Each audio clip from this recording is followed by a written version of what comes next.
മേലെ തലപ്പാവ് ധരിക്കലാണ്. ഇത് സ്വഹിയാണെങ്കിൽ സഹോദര, ഇന്ന് സമൂഹത്തിൽ എത്ര ആളാ ഈ വ്യത്യാസം സ്വീകരിച്ചവനുള്ളത്? ഇവിടെ എത്ര ആളുണ്ട് ഈ വ്യത്യാസം സ്വീകരിച്ചവന്? തൊപ്പിട്ട് അതിന് മേലെ കെട്ടിയവനായ മുസ്ലിം ആവുള്ളൂ, അല്ലാത്ത മുസ്ലിം അല്ല. പരസ്പരം തിരിച്ചറിയാൻ ഷിയാറ് അടയാളം അതാണ് എന്നാ. ആ അടയാളം സ്വീകരിക്കുന്ന എത്ര ആളാ ലോകത്തുള്ളത്? നമ്മുടെ നാട്ടിൽ പോട്ടെ. അപ്പം അതൊന്നും ഞാൻ അതുകൊണ്ട് മാത്രം തള്ളണം എന്നല്ല, പക്ഷേ സനദ് പ്രകാരം സ്വഹിയല്ല, നിർമ്മിതങ്ങളായ റിപ്പോർട്ടുകളാണ്. പിന്നെ പ്രവാചകന്റെ പ്രവർത്തനങ്ങൾ, അതാണ് ഞാൻ നേരത്തെ പറഞ്ഞത്. പ്രവാചകന്റെ പ്രവർത്തനങ്ങൾ, നബി തങ്ങൾ തലപ്പാവ് ധരിച്ചു, ഹദീസിലുണ്ട്. ഞാൻ നേരത്തെ പറഞ്ഞല്ലോ. നബി തങ്ങൾ നീളക്കുപ്പായം ധരിച്ചു, ഹദീസിലുണ്ട്. സ്വഹീഹ് മുസ്ലിമിൽ വായിച്ചല്ലോ. അതേ സ്വഹീഹ് മുസ്ലിമിൽ നബി തങ്ങൾ മക്കാ ഫതഹിന്റെ അന്ന് കറുത്ത തലപ്പാവ് ധരിച്ചു വന്നു എന്ന് മുസ്ലിമിലുണ്ടല്ലോ. മക്കാ ഫതഹിന്റെ അന്ന് കറുത്ത തലപ്പാവ് ധരിച്ചിട്ടാണ് നബി തങ്ങൾ വന്നത്, മുസ്ലിമിലുണ്ട്. നബി തങ്ങൾ ഒട്ടകപ്പുറത്ത് പോയി, ബുഖാരി മുസ്ലിമിലുണ്ട്. നബി തങ്ങൾ ഗോതമ്പ് തിന്നു, സ്വഹീഹ് ഹദീസിൽ വന്നിട്ടുണ്ട്. നബി തങ്ങൾ ഈത്തപ്പനയുടെ ഓലയിൽ കിടന്നുറങ്ങി, ഹദീസിൽ വന്നിട്ടുണ്ട്. നബി തങ്ങളുടെ വീട് ഈത്തപ്പനയുടെ ഓലയായിരുന്നു, അതിന് ചുമര്, ഹദീസിലുണ്ട്. അതൊക്കെ നമുക്ക് സുന്നത്താണോ? അല്ല. അതൊക്കെ സുന്നത്താണോ? അല്ല. പിന്നെന്താണ്? അത് ഞാൻ നേരത്തെ പറഞ്ഞ നബി തങ്ങളുടെ പ്രവർത്തനങ്ങൾ രണ്ട് രൂപത്തിൽ പണ്ഡിതന്മാർ വിശദീകരിച്ചു, ഞങ്ങളല്ല വിശദീകരിച്ചത്. ഷാഫി മദ്ഹബിലെ ഉസൂലി പണ്ഡിതനായ ഇമാമുൽ ഹറമൈൻ എന്ന് വിശേഷിപ്പിക്കപ്പെടുന്ന അബുൽ മഅലി അൽ ജുവൈനി 419 മരിച്ച ഇമാമാണ്. 419 മരിച്ച ഇമാമുൽ ഹറമൈൻ എന്നറിയപ്പെടുന്ന അബുൽ മഅലി അൽ ജുവൈനി അദ്ദേഹത്തിന് അൽ ബുർഹാൻ എന്ന കിതാബിലും അദ്ദേഹത്തിന് അൽ വർഖാത്ത് എന്ന കിതാബിലും അദ്ദേഹം അത് വിശദീകരിക്കുന്നു. നബി തങ്ങളുടെ ഫീലുകളെ രണ്ടാക്കി തിരിച്ചു. ഒന്ന് ഖുർബത്തും വത്വാഅ, ആരാധനയുടെ ഭാഗമായി, ദീന്റെ ഭാഗമായി ചെയ്തത്. മറ്റൊന്ന് നബി തങ്ങളുടെ ആദത്തിന്റെ ഭാഗമായി, നാട്ടിലെ ചര്യയുടെ ഭാഗമായി. അതേപോലെ ഒരു മനുഷ്യപ്രകൃതത്തിന്റെ ഭാഗമായി നബിയുടെ ഉറക്കം, നബിയുടെ വിശപ്പ്, നബിയുടെ ദാഹം, നബിയുടെ ഭക്ഷണം, നബിയുടെ അത്തരം കാര്യങ്ങൾ, അതൊക്കെ നബി ഒരു മാനുഷികമായി ചെയ്തതാണ്. എന്നാൽ അതിൽ പ്രത്യേക മര്യാദ പഠിപ്പിച്ചിട്ടുണ്ടെങ്കിലോ അതാണ് നമുക്ക് സുന്നത്തായി പറഞ്ഞത്. നബി ഞങ്ങൾ ഭക്ഷണം കഴിച്ചിട്ടുണ്ട്. എന്ത് ഭക്ഷണം കഴിച്ചത്? ഗോതമ്പം കഴിച്ചു. നമ്മൾ ഗോതമ്പ് കഴിക്കാൻ സുന്നത്താണോ? അല്ല. അല്ല.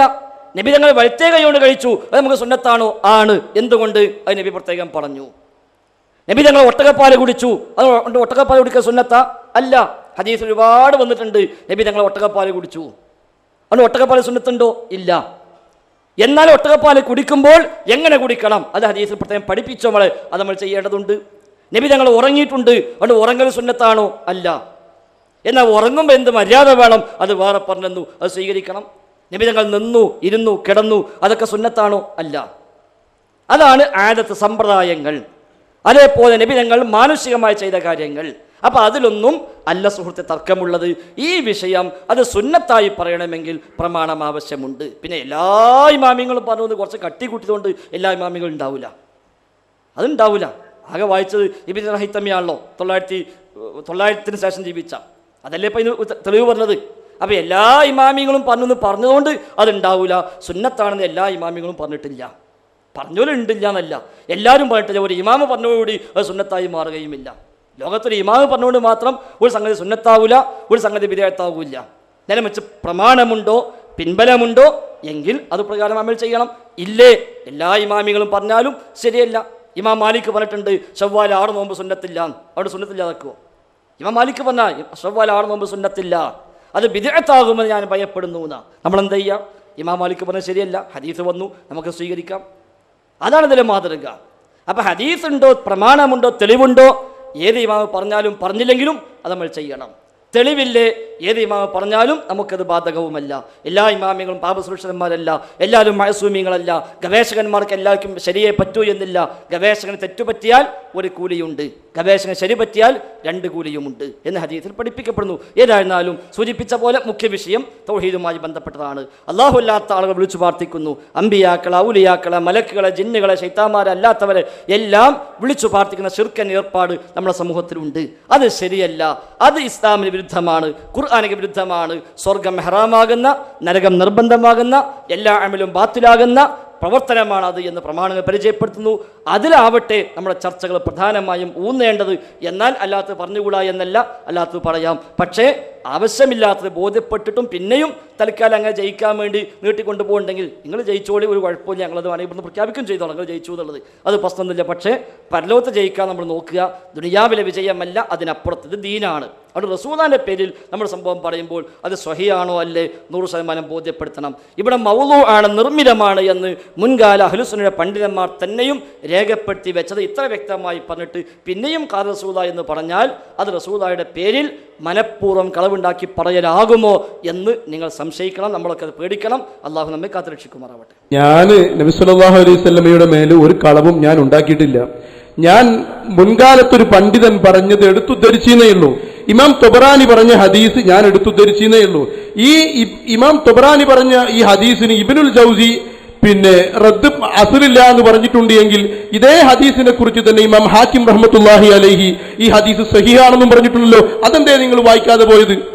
ഇമാം തൊബറാനി റഹ്മത്തുള്ളാഹി അലൈഹി ഹിജറയോട് ഇബ്നു ജൗസിയേക്കാൾ അടുത്ത പണ്ഡിതനാണ്. ആ തൊബറാനിയാണ് ഈ ഹദീസ് എടുത്തുദ്ധരിക്കുന്നത്. ആ ഹദീസിനെ കുറിച്ച് പിൽക്കാലത്ത് വന്ന ഇബ്നു ജൗസി എന്തു പറഞ്ഞു? ഈ ഹദീസ് അസ്റില്ല എന്ന് പറഞ്ഞെങ്കിൽ അതേ കാലഘട്ടക്കാരനായ ഹാക്കിം റഹ്മത്തുള്ളാഹി അലൈഹി പറഞ്ഞില്ലേ ഈ ഹദീസ് സഹീഹാണെന്ന്. അത് എടുത്തുദ്ധരിച്ച് ഇമാം ഇബ്നു ഹജറുൽ ഹൈതമി റഹ്മത്തുള്ളാഹി അലൈഹി തന്റെ തുഹ്ഫയുടെ 3-ാം വാള്യം 36-ാമത്തെ പേജിൽ എഴുതുന്നു, വതുസന്നുൽ ഇമാമത്തു ലിസ്സലാ, നിസ്കാരത്തിന് വേണ്ടി തലപ്പാവ് സുന്നത്താണ്. വലിഖസ്തി തജമ്മുലി, ഭംഗി ഉദ്ദേശിച്ചും തലപ്പാവ് സുന്നത്താണ്. ലിൽ അഹാദീസിൽ കസീറത്തി ഫീഹാ, അതിൽ ഒരുപാട് ഹദീസുകൾ ഉണ്ടായതിനു വേണ്ടി. വസ്തിദാദു ളുഫി കസീരിൻ മിൻഹാ യജ്ബറുഹു കസറത്തു തുർക്കിഹാ വസഅമു വളഇ കസീരിൻ മിന്നാ തസാഹുലൻ കമാ ഹുവ ആദത്തു ഇബ്നുൽ ജൗസി. ഇബ്നുൽ ജൗസിയുടെ സമ്പ്രദായം അതായതുപോലെ പല ആളുകളും ഈ ഹദീസ് മൗദൂ ആണ് എന്ന് പറഞ്ഞത് അത് തസാഹുലാണ്. വൽ ഹാക്കിമു ഫി തസ്ഹീഹി, ഹാക്കിം റഹ്മത്തുള്ളാഹി അലൈഹി ഈ ഹദീസ് സഹീഹാണ് എന്ന വാദത്തിലാണ്. അലാ തറ, നിങ്ങൾ കാണുന്നില്ലേ, ഇല ഹദീസ് തമ്മു തസ്ദാദു ഇൽമൻ, നിങ്ങൾ തലപ്പാവ് ധരിക്കുക എന്നാൽ നിങ്ങൾക്ക് സമാധാനം അത് ആ തലപ്പാവിലൂടെ നിങ്ങൾ സമാധാനത്തെ വർദ്ധിപ്പിക്കൂ എന്ന ഹദീസ്. ആ ഹദീസ് നിങ്ങൾ കാണുന്നില്ലേ? ഹൈസ്വാക്കമ ഇബ്നുൽ ജൗസി ഹുക്മ ചെയ്തത് ഈ ഹദീസ് മൗദൂ ആണെന്നാണ്. വൽ ഹാക്കിമു ബിസിഹ്ഹതിഹി, എന്നാൽ ഹാക്കിം ഈ ഹദീസ് സഹീഹാണെന്നും പറഞ്ഞിട്ട്. അപ്പോൾ ഇമാം തൊബറാനി പറഞ്ഞ ഹദീസിനെ കുറിച്ച് 2 അഭിപ്രായങ്ങളും രേഖപ്പെടുത്തിയിട്ടുണ്ട്. ആ 2 അഭിപ്രായത്തിൽ ഈ അഭിപ്രായം മാത്രം പിടിച്ച് മറ്റേ അഭിപ്രായം ശരിയല്ല, അത് ഇതിനേക്കാളും ദഈഫാണ് എന്ന് നിങ്ങൾ ഈ പിടിക്കുന്നതിന്റെ സനദാണ് ഞാൻ ചോദിക്കുന്നത്. നിങ്ങൾ ആ ഭാഗത്തേക്ക് കടന്നിട്ടില്ല. നിങ്ങൾ ഹദീസ് മൗദൂ ആണെന്ന് പറഞ്ഞു എന്നല്ലാതെ ആ ഹദീസ് മൗദൂ ആവാനുള്ള കാരണം എന്റെ ഉസ്താദ്, എന്റെ മൗലവിമാർ ഒന്ന് വ്യക്തമാക്കുകയാണെങ്കിൽ ഇത് ജയിക്കാൻ വേണ്ടിയല്ല, അത് എന്നെ കുറിച്ച് അറിയുന്ന പ്രവർത്തകന്മാർക്ക് ഞാൻ പറയും, ഞാൻ സത്യം മനസ്സിലാക്കാൻ വേണ്ടി മാത്രം വന്നതാണ്. അല്ലാതെ നിങ്ങളെ മുമ്പിൽ ജയിച്ച് ആളാവുക, തോറ്റിട്ട് ഞാൻ തൊപ്പിടുക, ഈ ഒരു ലക്ഷ്യം കൊണ്ടല്ല. വല്ലാഹി സുമ്മ വല്ലാഹി അല്ല, ഒരു മുസ്ലിമായ മനുഷ്യൻ വല്ലാഹി പറഞ്ഞാൽ അത് അംഗീകരിക്കണം എന്ന് ഞാൻ ഓർമ്മപ്പെടുത്തുന്നു. അപ്പൊ എന്റെ ലക്ഷ്യം ഇത്രയേ ഉള്ളൂ. ഇനി നിങ്ങൾക്ക് ആ വിഷയത്തെക്കുറിച്ച് ജനങ്ങൾക്ക് ബുദ്ധിമുട്ടാണെങ്കിൽ, ഓഡിയൻസിനെ നമ്മൾ പരിഗണിക്കണമല്ലോ, അവർക്ക് ബുദ്ധിമുട്ടാണെങ്കിൽ ഇൻഷാ അല്ലാഹ് നമുക്ക് തൗഹീദ് ശിർക്കിലേക്ക് മാറാം. ഞാൻ അതിനും തയ്യാറാണ്. വാഖിറു ദഅവാനാ അൽഹംദുലില്ലാഹി റബ്ബിൽ ആലമീൻ. അസ്സലാമു അലൈക്കും.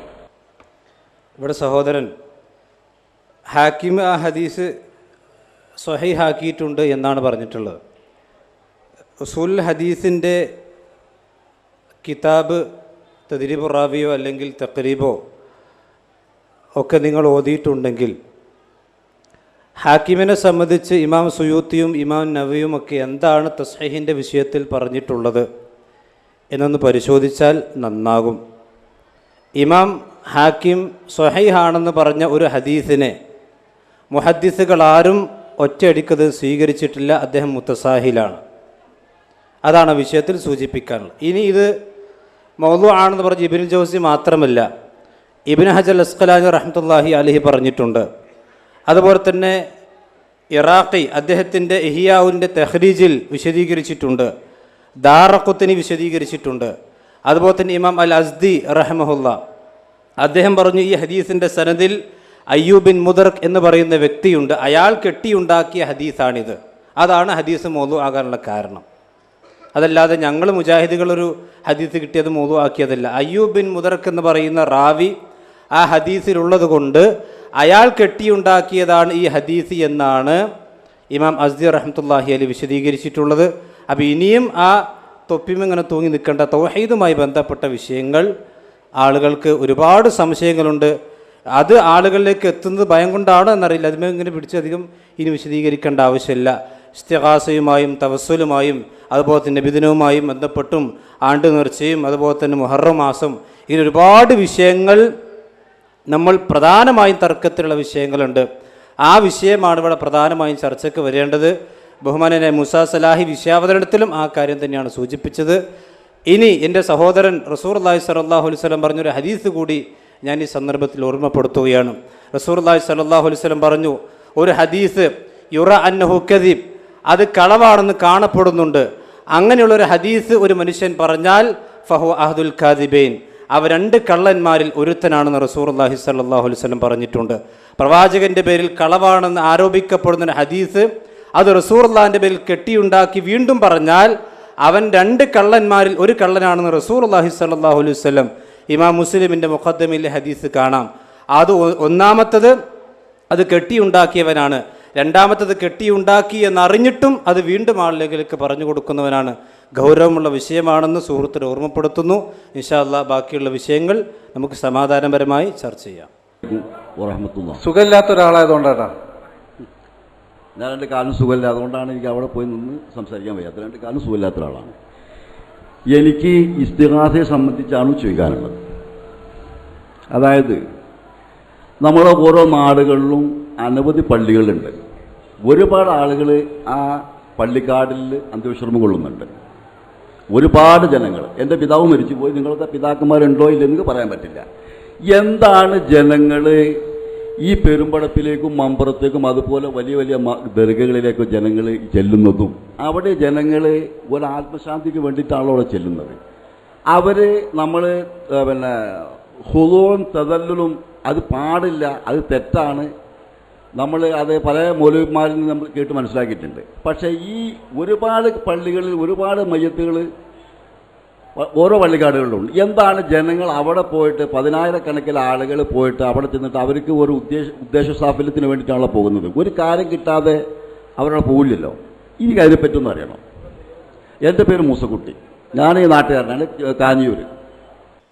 ബഹുമാന്യനായ മൂസക്കുട്ടി സാഹിബ്, അദ്ദേഹത്തിൻ്റെ ചോദ്യം, നമ്മുടെ നാടുകളിൽ ഒരുപാട് പള്ളികളിൽ പല ആളുകളുടെയും ഖബറുകൾ പ്രത്യേകമായി സന്ദർശിക്കപ്പെടുന്ന രൂപത്തിലുണ്ട്. അവിടെ പോയി ഭക്തി ആദരവുകൾ പ്രകടിപ്പിക്കുന്നുണ്ട്. എന്താണ് അതിനൊക്കെയുള്ളൊരു കാരണം? യഥാർത്ഥത്തിൽ മുസ്ലിം ലോകത്ത് എന്നല്ല മനുഷ്യ ചരിത്രത്തിൽ തന്നെ ബഹുദൈവാരാധന ഷിർക്കിൻ്റെ ആരംഭം മഹാന്മാരുമായി ബന്ധപ്പെട്ട വിഷയത്തിലാണ്. ലോകത്ത് ആദ്യമായി ഷിർക്കുണ്ടായത് നൂഹ് നബി സ്വല്ലല്ലാഹു അലൈഹി വസല്ലമിൻ്റെ തൊട്ട് മുമ്പുള്ള ജനതയിലാണ്. അന്ന് ഷിർക്ക് വന്നത് ആ കാലഘട്ടങ്ങളിൽ ജീവിച്ച് മരിച്ചുപോയ വദ്, സുവാ, യഗൂസ്, യഊഖ്, നസ്ർ തുടങ്ങിയ 5 മഹാന്മാരുമായി ബന്ധപ്പെട്ട വിഷയത്തിലാണ്. ഇബ്നു അബ്ബാസ് റളിയല്ലാഹു അൻഹുമ അത് വിശദീകരിക്കുന്നുണ്ട്. അദ്ദേഹം പറഞ്ഞത് ഇവരൊക്കെ അസ്മാഉ റിജാലിൻ സ്വാലിഹീൻ, സ്വാലിഹീങ്ങളായ ആളുകളുടെ നാമങ്ങളാണ്. അവർ നൂഹ് നബി സ്വല്ലല്ലാഹു അലൈഹി വസല്ലമിന്റെ ജനതയിൽപ്പെട്ടവരായിരുന്നു. അവർ മരിച്ചപ്പോൾ പിശാചവർക്ക് ഉത്ബോധനം നൽകി, നിങ്ങളുടെ മജ്ലിസുകളിൽ, സദസ്സുകളിൽ അവരുടെ രൂപം നിങ്ങൾ ഉണ്ടാക്കി വെച്ചാൽ അത് ഇബാദത്തിന് കൂടുതൽ ഒരു ഭക്തി കിട്ടാൻ നല്ലതാണ്. അങ്ങനെ അവർ രൂപമുണ്ടാക്കി വെച്ചു. ഇബ്നു അബ്ബാസ് തങ്ങൾ പറയുന്നു, ഫലം തുഅബദ്, അന്നവർ ആരാധിക്കപ്പെട്ടിട്ടില്ല. എന്നാൽ പിന്നീട് തലമുറകൾ മാറി വന്നു. വനുസിഖത്തിൽ ഇൽമു ഔ വതനസ്സഖൽ ഇൽമു, ആളുകൾ തലമുറ മാറി വന്നപ്പോൾ ഈ വിഷയത്തെക്കുറിച്ച് കൃത്യമായ അറിവ് ഇല്ലാത്ത സാഹചര്യമുണ്ടായി. അത്തരം ഘട്ടം വന്നപ്പോഴാണ് ഉബിദത്ത്, ഇവർ ആരാധിക്കപ്പെട്ടത്. ഇതാണ് എല്ലാ കാലത്തും സംഭവിക്കാറുള്ളത്. ഒട്ടുമിക്ക സമൂഹങ്ങളുടെയും ഷിർക്ക് നാം പരിശോധിക്കുമ്പോൾ മഹാന്മാരുമായി ബന്ധപ്പെട്ട വിശ്വാസങ്ങൾ തന്നെയാണ് അവരെ ഷിർക്കിൽ കൊണ്ടുപോയി എത്തിച്ചത്. ഇനി ക്രിസ്ത്യാനികളോ ഹൈന്ദവ സഹോദരങ്ങളോ ആരാവട്ടെ, അവർ ബഹുദൈവ ആരാധന ചെയ്യുന്നുവെങ്കിൽ അതും അവർ മഹാന്മാരായി കാണുന്ന ആളുകളുമായി ബന്ധപ്പെട്ട വിഷയത്തിലുള്ള അതിര് കവിയലുകളാണ് അതിലേക്ക് അവരെ എത്തിച്ചത്. അതുകൊണ്ട് പരിശുദ്ധ ഇസ്ലാം ആ രംഗത്തുള്ള എല്ലാ പഴുതുമടച്ചു. അതിൽ പ്രധാനപ്പെട്ട ഒന്നാണ് ഖബറുകൾ കെട്ടിയുയർത്താൻ പാടില്ല എന്ന് പഠിപ്പിച്ചു. ഉയർത്തപ്പെട്ട ഖബറുണ്ടെങ്കിൽ നിരപ്പാക്കി വിടണമെന്നും പഠിപ്പിച്ചു. റസൂലുള്ളാഹി സ്വല്ലല്ലാഹു അലൈഹി വസല്ലമ മക്ക ഫത്ഹായി മക്കയിലേക്ക് വന്ന് ആ കഅബയിൽ കയറുന്നതിന് മുമ്പായി അലി ഇബ്നു അബീ ത്വാലിബ് റളിയല്ലാഹു അൻഹുവിനെ ഏൽപ്പിച്ച 2 ദൗത്യങ്ങളിൽ ഒന്ന് വലാ ഖബ്റൻ മുസ്ലിഫൻ ഇല്ലാ സബ്ബൈത, ഉയർന്നു നിൽക്കുന്ന ഒരൊറ്റ ഖബറും നിരപ്പാക്കാതെ വിടാൻ പാടില്ല എന്ന അധ്യാപനമായിരുന്നു. അലി ഇബ്നു അബീ ത്വാലിബ് റളിയല്ലാഹു അൻഹു പിന്നീട് ഖലീഫയായി ചുമതലയേറ്റപ്പോൾ അബുൽ ഹയ്യാജുൽ അസദി റളിയല്ലാഹു അൻഹുവിനെ വിളിച്ചുകൊണ്ട് പറഞ്ഞത് അലാ അബ്അസുക അലാ മാ ബഅസനി ബിഹി റസൂലുള്ളാഹി സ്വല്ലല്ലാഹു അലൈഹി വസല്ലം, റസൂലുള്ളാഹി സ്വല്ലല്ലാഹു അലൈഹി വസല്ലം എന്നെ നിയോഗിച്ച ദൗത്യത്തിന് ഞാൻ താങ്കളെ നിയോഗിക്കുന്നു എന്ന് പറഞ്ഞിട്ടാണ് അബുൽ ഹയ്യാജുൽ അസദിയെ അലി ഇബ്നു അബീ ത്വാലിബ് പറഞ്ഞയച്ച ഇമാം ബുഖാരി ഉദ്ധരിച്ചിട്ടുണ്ട്. ഇതേ ദൗത്യമാണ് അവിടെ ഏൽപ്പിച്ചത്. ആ ദൗത്യം നിർവഹിക്കപ്പെടുമായിരുന്നുവെങ്കിൽ ഈ ഒരു വല്ലാത്തൊരു വേദനാജനകമായ സാഹചര്യം ഉണ്ടാകുമായിരുന്നില്ല. ഇമാം ഷാഫി റഹിമഹുല്ലാ പറഞ്ഞ് നേരത്തെ ഇവിടെ സൂചിപ്പിക്കപ്പെടുകയുണ്ടായ വിഷയാവതനത്തിൽ, മക്കയിൽ ഉയർത്തപ്പെട്ട ഖബറുകളെ നിരപ്പാക്കാൻ കൽപ്പിക്കുന്നതായി രാജാക്കന്മാരെ ഞാൻ കണ്ടു. വലം അറൽ ഫുഖഹാ യഈബുന ദാലിക്, കർമ്മശാസ്ത്ര പണ്ഡിതന്മാരാരും അതിനെ ആക്ഷേപിക്കുന്നതായി ഞാൻ കണ്ടില്ല എന്ന് ഇമാം ഷാഫി റഹിമഹുല്ലാ രേഖപ്പെടുത്തുന്നു. ശേഷമുള്ള പണ്ഡിതന്മാർ ആ നിലയ്ക്ക് തന്നെയാണ് പഠിപ്പിച്ചത്. അപ്പം യഥാർത്ഥത്തിൽ ആ രംഗത്ത് സമൂഹത്തിന് അബദ്ധം സംഭവിച്ചു. അവിടെ ഖബറുകൾ നിരപ്പാക്കാൻ പറഞ്ഞിടത്ത് ഖബർ ഉയർത്താനാണ് പഠിപ്പിച്ചത്. ആ ഉയർത്തലിനെ പുണ്യമായി കൊണ്ടുവന്നു. ശേഷം അത് സിയാറത്തിന്റെ കേന്ദ്രങ്ങളാണ് എന്ന മറവിൽ അത് ചില പ്രത്യേകമായ കേന്ദ്രങ്ങളായി പരിചയപ്പെടുത്തപ്പെടുകയും അവിടെ വന്ന് ആ ഖബറാളിയോട് പ്രാർത്ഥിക്കുന്ന, ഖബറാളിയോട് സങ്കടം പറയുന്ന സാഹചര്യം ഉണ്ടാവുകയും ചെയ്തു. സഹോദരൻ സൂചിപ്പിച്ച പുത്തമ്പള്ളി അടക്കം മമ്പുറം, ഏറുവാടി, പൊന്നാനി, പുതുപൊന്നാനി അടക്കമുള്ള ഏത് ജാറത്തിങ്കിൽ ചെന്നാലും കാണാൻ കഴിയുന്ന എന്താ, ജീവിതത്തിലെ പല പ്രശ്നങ്ങൾക്കും അവിടെ ചെല്ലുന്നു. രോഗം ശിഫയാവാൻ, സന്താനമുണ്ടാവാൻ, ജോലി ശരിയാവാൻ, വിസ കിട്ടാൻ, കളഞ്ഞുപോയ വസ്തു തിരിച്ചു കിട്ടാൻ എല്ലാം ഖബറുകൾ ചെന്ന് ഖബറാളിയോട് തേടുന്നു. ഈ തേട്ടം ഇസ്ലാം പഠിപ്പിച്ചതല്ല, അനുവദിച്ചതല്ല. ശേഷം ആ ആളുകളെ പേരിൽ, കറാമത്ത് എന്ന പേരിൽ പല കഥകളും പ്രചരിപ്പിക്കപ്പെട്ടു. ഇല്ലാത്ത കുറെ കെട്ടുകഥകൾ കറാമത്ത് എന്ന പേരും പറഞ്ഞ് പ്രചരിപ്പിച്ച് അതിലൂടെ ആ ശൈഖന്മാരാണ് ഇപ്പോഴും ഖബറിൽ കിടന്നുകൊണ്ട് ലോകം നിയന്ത്രിക്കുന്നത്, അവരാണ് എവിടെ വിളിച്ചാലും ഓടിയെത്തുന്നത് എന്ന പ്രചാരണം വന്നു. മുഹിദ്ദീൻ മാലയും റിഫാഴി മാലയും നഫീസ് മാലയും ബദറുമാലയും മഞ്ഞക്കുളം മാലയും കുത്തുബിയ്യത്തും അടക്കമുള്ള പദ്യഗദ്യ സമ്മിശ്രങ്ങളായ സംഗതികളിൽ അതാണ് പഠിപ്പിക്കപ്പെട്ടത്. കുത്തുബിയ്യത്തിൽ കാണാമല്ലോ, വമയുനാദിസ്മി അൽഫം ബിഖൽവതിഹി അസ്മം ബിഹിമ്മതിഹി സർമൻ ലിഗഫതിഹി അജബ്തുഹു മുസ്രിഅ മിൻ അജ്ലി ദഅവതിഹി ഫൽയദ്ഉ യാ അബ്ദുൽ ഖാദിർ മുഹിയ്യദ്ദീനി. ഒറ്റക്ക് നിന്ന് ശ്രദ്ധ മുഴുവൻ ശൈഖിലേക്കാക്കി 1000 പ്രാവശ്യം യാ ഗൗസ് യാ മുഹിയ്യദ്ദീൻ അബ്ദുൽ ഖാദിർ ജീലാനി എന്ന് വിളിച്ചാൽ വളരെ പെട്ടെന്ന് ഞാൻ അവന് ഉത്തരം ചെയ്യും എന്ന് മൊയ്തീൻ ഷെയ്ഖ് പഠിപ്പിച്ചുവെന്ന് തമിഴ്നാട്ടുകാരൻ സ്വദഖത്തുല്ലാഹിൽ കാഹിലി എന്ന മുസ്യാർ എഴുതി വെച്ചു. അത് സമൂഹം ഏറ്റെടുത്തു. മുഹിദ്ദീൻ മാലയിൽ വല്ലനീലത്തിന്നും എന്നെ വിളിപ്പോർക്ക് ബൈബൂടാതെ തീരം ചെയ്യും ഞാനെന്നോവർ. ഏത് സ്ഥലത്ത് നിന്ന് എന്നെ വിളിച്ചാലും ശരി, അവന്റെ വായ പൂടും മുമ്പ് ഞാൻ ഉത്തരം ചെയ്യും എന്നെഴുതി വെച്ചു. എവിടുന്ന് വിളിച്ചാലും ഭാഷ പ്രശ്നമല്ല, ദേശം പ്രശ്നമല്ല, ആവശ്യം പ്രശ്നമല്ല, എവിടുന്ന് വിളിച്ചാലും ശരി, വിളിച്ചവന്റെ വായ പൂടും മുമ്പ് ഉത്തരം ചെയ്യുമെന്ന് പഠിപ്പിക്കപ്പെട്ടു. മലയാളത്തിലാണെങ്കിൽ CM സ്മരണിക എന്ന പുസ്തകത്തിൽ അവരത്ത് കുഞ്ഞിശ്ശേരിക്കോയ തങ്ങൾ എന്ന് പറയുന്ന AP സുന്നികളുടെ നേതാവ് അയാൾ ലേഖനം എഴുതിയപ്പോൾ ആ ലേഖനത്തിൽ ഔലിയാക്കന്മാരെ പറ്റി പരിചയപ്പെടുത്തിയത് അവർ അള്ളാഹു കാണും പോലെ കാണും, അള്ളാഹു കേൾക്കും പോലെ കേൾക്കുമെന്നാണ്. അള്ളാഹു കാണും പോലെ കാണും, അള്ളാഹു കേൾക്കും പോലെ കേൾക്കും എന്ന് നേർക്ക് നേരം മലയാളത്തിൽ എഴുതി വെക്കുന്ന സാഹചര്യമുണ്ടായി. ഇത്ര കൊടിയ ശിർക്കിലേക്ക് എത്തിച്ചത് ഒന്നാമതായി മഹാന്മാരുമായി ബന്ധപ്പെട്ട അതിരു കവിയലാണ്. ഇസ്ലാം പഠിപ്പിച്ച ലിമിറ്റുണ്ട്, അതിരുണ്ട്, അവിടെ നിന്നില്ല, അതിര് കവിഞ്ഞു. ഉലുവ് അൽ ഉലുവ് ഫി സ്വാലിഹീൻ, സ്വാലിഹീങ്ങളുടെ വിഷയത്തിൽ അതിര് കവിഞ്ഞു. അത് മുഖേന അവർ വഫാത്തിന് ശേഷവും നമ്മളെ കാണുമെന്നും നമ്മുടെ സംസാരം കേൾക്കുമെന്നും നമ്മുടെ വിളി കേൾക്കുമെന്നും നമ്മുടെ ദുആക്ക് ഉത്തരം ചെയ്യാൻ കഴിയുമെന്നും അവർ ഓടിയെത്തുമെന്നും ഭാഷ പ്രശ്നമല്ലാതെ ദേശം പ്രശ്നമല്ലാതെ ലോകത്ത് എവിടെ നിന്ന് വിളിച്ചാലും ശരി വായ പൂടും മുമ്പ് ഉത്തരം ചെയ്യുമെന്നൊക്കെ പഠിപ്പിക്കപ്പെട്ടപ്പോഴാണ് നമ്മുടെ നാടുകളിൽ ഇത്തരം കേന്ദ്രങ്ങൾ സജീവമായത്. അതോടൊപ്പം അത് വരുമാന മാർഗമായി മാറുകയും ചെയ്തു. പല പള്ളികളും ഇന്ന് മുന്നോട്ട് പോകുന്നത് ജാറത്ര വരുമാനം കൊണ്ടാണ്. നേർച്ചപ്പെട്ടികൾ സ്ഥാപിക്കപ്പെട്ടു, അങ്ങോട്ട് നേർച്ച ഉണ്ടാകുന്ന സാഹചര്യമുണ്ടായി. അതേപോലെ പല ആവശ്യങ്ങൾക്കും അവിടെ വരുന്ന ആളുകളും സംഭാവന കൊടുക്കുന്ന രീതി കൊണ്ടുവന്നു. അതിലൂടെ കണക്കല്ലാത്ത വരുമാനങ്ങൾ ജാറങ്ങളിൽ നിന്നുണ്ടാകുന്ന സാഹചര്യം ഉണ്ടായപ്പോൾ അത് പ്രേരിപ്പിക്കാൻ ആളുണ്ടായി. അല്ലാതെ ഇസ്ലാമിക ചരിത്രത്തിൽ ഇസ്ലാമിക പ്രമാണങ്ങളിൽ നമുക്കതിന് ഒരു പിൻബലവും കാണുക സാധ്യമല്ല. പ്രവാചകന്റെ ഖബറോ സ്വഹാബത്തിന്റെ ഖബറോ താബികളുടെ ഖബറോ അടക്കമുള്ള അഹ്ലുസുന്നയുടെ ആദ്യകാല പണ്ഡിതന്മാരുടെ ഖബറുകളിൽ അവരുടെ നിർദ്ദേശപ്രകാരം ആ നിലക്കുള്ള ഒരു രീതിയും പഠിപ്പിക്കപ്പെട്ടതായി കാണാൻ സാധിക്കുന്നില്ല. പിൽക്കാറ്റ് അവരുടെയും പേരിൽ പിന്നെ കുബ്ബുണ്ടാക്കി, പിന്നെ കെട്ടിയുയർത്തി, പിന്നെ അത് കേന്ദ്രമാക്കി മാറ്റി എന്നതല്ലാതെ അവരുടെ നിർദ്ദേശപ്രകാരം അവരുടെ ഗ്രന്ഥങ്ങളുടെ അധ്യാപന പ്രകാരം അത്തരമൊരു രീതി സ്വീകരിച്ചതായി കാണുന്നില്ല. പിൽക്കാലക്കാരായ പണ്ഡിതന്മാരിൽ ചില മുഖല്ലിദുകളായ മദ്ഹബി പക്ഷപാതികളായ ചില ആളുകളാണ് ന്യായമുണ്ടാക്കി കൊണ്ടുവന്ന് മഹാന്മാരാണ് എന്നും അതുകൊണ്ട് പ്രത്യേകം സ്മരിക്കേണ്ടതാണ് എന്നും ബർക്കത്തിന് കേന്ദ്രമാണ് എന്നൊക്കെ ന്യായം പറഞ്ഞിട്ട് അതിനെ പഴുതുണ്ടാക്കി അതിലൂടെ ഈ വഴി തുറന്നു കൊടുത്തത് എന്നതാണ് ചുരുക്കി അതുമായി ബന്ധപ്പെട്ട് സൂചിപ്പിക്കാനുള്ളത്. അല്ലാഹു അഅലം. ഫൈസൽ മുസ്ലിയാർ പറഞ്ഞെനിക്ക് ഏറെക്കുറെ മനസ്സിലായി.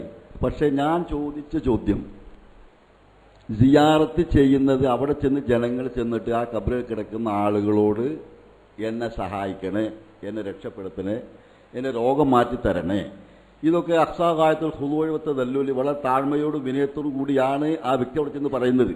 എൻ്റെ തർക്കതല്ല, അത് തെറ്റാണ് എന്ന് തന്നെയാണ് ഞാനും വിശ്വസിക്കുന്നത്. മറിച്ച് ഈ ജനങ്ങൾ അവിടെ ചെല്ലുന്നത് ഓരോ ഉദ്ദേശ സാഫല്യത്തിന് വേണ്ടിയാണ്. ഇപ്പം എൻ്റെ അറിവിൽപ്പെട്ട ഒരു ദർഗയാണ് പെരുമ്പടപ്പ് കുഞ്ഞോബ് മുസ്ലിയാർ അന്ത്യവിശ്രമമുള്ള സ്ഥലം, ഏകദേശം 100 ചില്ലാൻ കൊല്ലത്തെ പഴക്കമുണ്ട്.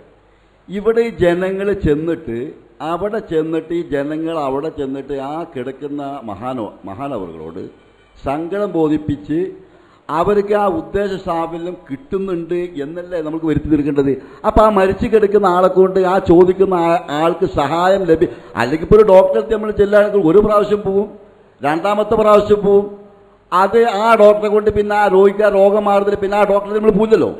ഇത് ആയിരക്കണക്കിന് ജനങ്ങളാണല്ലോ ആ ദർഗയിലേക്ക് ചെല്ലുന്നത്. അപ്പോൾ ഈ ജനങ്ങളുടെ ആ ഉദ്ദേശം അവിടുന്ന് ശരിയാവുന്നുണ്ട്. ആ ദർഗയിൽ കിടക്കുന്ന ആ മഹാനവറുകളെ കൊണ്ട് ഇവരെ സഹായിക്കാൻ സാധിക്കുന്നുണ്ട്, സഹായം കിട്ടുന്നുണ്ട്. അല്ലെങ്കിൽ ഈ പുത്തമ്പള്ളിക്ക് ഈ കണ്ട കാലം വരെ പോകേണ്ട ആവശ്യമില്ല. 100 ചില്ലാൻ കൊല്ലത്തെ പഴക്കമുള്ള ആളാണ് അവിടെ കിടക്കുന്നത്. അന്ന് മുതൽ ഇന്ന് വരണ്ട് ഈ ജനങ്ങൾ ഇങ്ങനെ കടമാനം ചെല്ലുന്നുണ്ട്. നിങ്ങൾ പറയുന്നത് എനിക്ക് മനസ്സിലായി, അത് ശിർക്കനാണ്, പാടില്ല, അള്ളാഹു അല്ലാത്ത ആൾ വിളിച്ച് പ്രാർത്ഥിക്കാൻ പാടില്ല എന്നൊക്കെ പറഞ്ഞ ഫൈസൽ മുസ്ലിയാർ പറഞ്ഞു.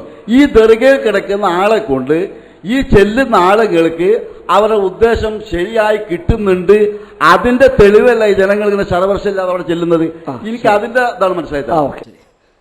അപ്പം അദ്ദേഹത്തിന്റെ സംശയം അതാണ്, അവിടെ ചെല്ലുന്ന ആൾക്ക് ഫലം കിട്ടുന്നുണ്ടല്ലോ, അതുകൊണ്ടാണല്ലോ വീണ്ടും വീണ്ടും വരുന്നത്. പണ്ഡിതന്മാർ തങ്ങളുടെ ഗ്രന്ഥങ്ങളിൽ ഈ വിഷയം ചർച്ചക്കെടുത്തിട്ടുണ്ട്. 2-3 രൂപത്തിലാണ് പണ്ഡിതന്മാർ അതിന് മറുപടി നൽകിയത്. ഒന്ന്, ഉത്തരം കിട്ടുന്നു എന്നത് ഒരിക്കലും ഒരു കാര്യം ശരിയാവാനുള്ള തെളിവല്ല, മാനദണ്ഡമല്ല. 2, ആ ഉത്തരം ആ ഖബറാളി അല്ല ഒരിക്കലും നൽകുന്നത്, ഖബറാളി അത് അറിയുന്നു പോലുമില്ല. സമാനമായി നമ്മുടെ നാട്ടിൽ കോടിക്കണക്കിന് മനുഷ്യന്മാർ എന്നല്ല, ലോകത്ത് 700 ചില്ലാനും കോടി മനുഷ്യന്മാരിൽ ഭൂരിപക്ഷം വരുന്ന ആളുകൾ ക്രിസ്ത്യാനികളാണ്. അവർ ഈസാ നബിയോടും മറിയം ബിയോടും പ്രാർത്ഥിച്ചുകൊണ്ടിരിക്കുന്നു. പത്രങ്ങൾ, മനോരമ, മാതൃഭൂമി പോലുള്ള പത്രങ്ങളിൽ എല്ലാ ദിവസവും കാണാം ഉപകാരസ്മരണ എന്ന കോളങ്ങൾ. അതെന്താ? വിശുദ്ധനായ ഇന്ന ആളുടെ മധ്യസ്ഥ പ്രാർത്ഥനയാൽ ഉദ്ദിഷ്ട കാര്യം സിദ്ധിച്ചതിന് ഉപകാരസ്മരണ. അപ്പം അവരുടെ കാര്യം നടപ്പാകുന്നുണ്ട്. അത് ഈസാ നബിയാണോ നടപ്പാക്കുന്നത്? മറിയം ബീവിയാണോ ശരിയാക്കി കൊടുക്കുന്നത്? ഒരിക്കലുമല്ല. കാരണം നാളെ പരലോകത്ത് ഈസാ നബി സ്വല്ലല്ലാഹു വസ്സലാമയെ വിചാരണ ചെയ്യുന്ന രംഗം വിശുദ്ധ ഖുർആൻ സൂറത്ത് മാഇദയിൽ പഠിപ്പിക്കുന്നുണ്ട്. ഈസാ നബിയോട് ചോദിക്കും, അഅൻത ഖുൽത ലിന്നാസി ഇത്തഖിദൂനി വ ഉമ്മിയ ഇലാഹൈനി മിൻ ദൂനില്ലാഹ്, എന്നെയും എൻ്റെ മാതാവിനെയും റബ്ബിനെ പുറമെ ഇലാഹുകളായി സ്വീകരിക്കണമെന്ന് നീയാണോ ഈസാ പറഞ്ഞത്? അദ്ദേഹം പറയും, ഇല്ല റബ്ബേ സുബ്ഹാനക്, നീ എത്ര പരിശുദ്ധൻ, എനിക്ക് അവകാശമില്ലാത്തത് ഞാൻ പറയില്ലല്ലോ. ഞാൻ അവർക്കിടയിൽ ജീവിച്ചിരുന്ന കാലത്തോളം ഞാനിതിൽ സാക്ഷിയാണ്. അവരോട് ഞാൻ തൗഹീദെ പഠിപ്പിച്ചിട്ടുള്ളൂ. ഫലമ്മാ തവഫൈതനി, നീ എന്നെ പരിപൂർണമായി ഏറ്റെടുത്തതിന് ശേഷം കുന്ത അൻത റഖീബ്, പിന്നെ നീയാണ് എല്ലാം നിരീക്ഷിക്കുന്നവൻ. അപ്പൊ ഈസാ നബി സ്വല്ലല്ലാഹു അലൈഹി വസല്ലം ഈ ഭൂമിയിൽ നിന്ന് ആകാശലോകത്തേക്ക് ഉയർത്തപ്പെട്ട് ആകാശലോകത്ത് ജീവിച്ചു കൊണ്ടിരിക്കുന്നു. എന്നിട്ട് കോടാനുകോടി ക്രിസ്ത്യാനികൾ നൂറ്റാണ്ടുകളായി അല്ലെങ്കിൽ സഹസ്രാബ്ദങ്ങളായി ഈസാ നബിയോട് പ്രാർത്ഥിക്കുന്ന കാര്യം ഈസാ നബി അറിയുന്നു പോലുമില്ല എന്ന് ഈസാ നബി സ്വല്ലല്ലാഹു അലൈഹി വസല്ലം നാളെ പരലോകത്ത് പറയുമെന്ന് ഖുർആൻ പറയുന്നു. എന്നാൽ ക്രിസ്ത്യാനികൾ പറയുന്നു ഞങ്ങൾക്ക് ഉപകാരം കിട്ടുന്നുണ്ട്, ഞങ്ങൾ കാര്യം സാധിക്കുന്നുണ്ട്. ഗുരുവായൂരിലേക്ക് ലക്ഷക്കണക്കിന് മനുഷ്യന്മാർ ഒരു വർഷത്തിൽ വന്നുകൊണ്ടിരിക്കുന്നു. ശബരിമലയിലേക്ക് നമ്മൾ കാണുന്നു സ്ഥിരമായി പോയിക്കൊണ്ടിരിക്കുന്നു എല്ലാ കൊല്ലവും. ഒരു പ്രയോജനമില്ലാതെയാണോ അവർ പോകുന്നത്? പലരും പറയുന്നു പ്രയോജനമുണ്ട്. പണ്ട് ചേന്നൻ അബൂബക്കർ ഹാജി പോയി, അയാൾക്കും അയാളെ ഭാര്യ ഗർഭിണിയായി മാറി, സന്താനമുണ്ടായി, പത്രങ്ങളിൽ വന്നു അന്ന്. അപ്പം അവിടെ പോയിട്ട് കിട്ടിയല്ലോ. എന്തുകൊണ്ട് കിട്ടി? പണ്ഡിതന്മാർ നൽകുന്ന വിശദീകരണം, ഒന്നുകിൽ അല്ലാഹു തആല ഒരു പരീക്ഷണം എന്നോണം അവിടെ നൽകുന്നു. ഈ നന്ദികെട്ട പണിക്കവൻ പോകുമ്പോൾ ഒരു പരീക്ഷണം എന്ന നിലയ്ക്ക് അല്ലാഹു തആല അവൻ്റെ ആവശ്യം നിർവഹിക്കുന്നു. റബ്ബ് നൽകുന്നു, പക്ഷേ ഇതിനെ ക്രെഡിറ്റ് അവൻ ഖബറാളിക്ക് വകച്ചു കൊടുക്കുന്നു. അതല്ലെങ്കിൽ പണ്ഡിതന്മാർ വിശദീകരിച്ചത്, ഒന്നുകിൽ രണ്ടും സ്വാഭാവികമായി ഒത്തുവന്നതായിരിക്കാം. ലാലി അജ്ലി ദുആഇഹി, ദുആ കാരണമായി കിട്ടിയതാകണമെന്നില്ല. റബ്ബ് അയാൾക്ക് നിശ്ചയിച്ച തീരുമാനപ്രകാരം സമയമായപ്പോൾ അയാൾക്ക് പ്രശ്നം തീർന്നു. ഇയാൾ പോയതും ഈ പ്രശ്നം തീർന്നതും അത് ഒരു സമയത്തായിപ്പോയി എന്നേ ഉള്ളൂ. ഈ പോയതും അതും ബന്ധമുണ്ടാവില്ല. അതുമല്ലെങ്കിൽ ദാഇയുടെ ഇൽത്തിറാർ, അയാൾ നിർബന്ധിതാവസ്ഥയിൽ ഉള്ള പ്രാർത്ഥനയ്ക്ക് റബ്ബ് സുബ്ഹാനഹു വ തആല ഉത്തരം നൽകിയതായിരിക്കാം, അല്ലാതെ ഈ ഖബറാളി കൊടുത്തു എന്നതല്ല.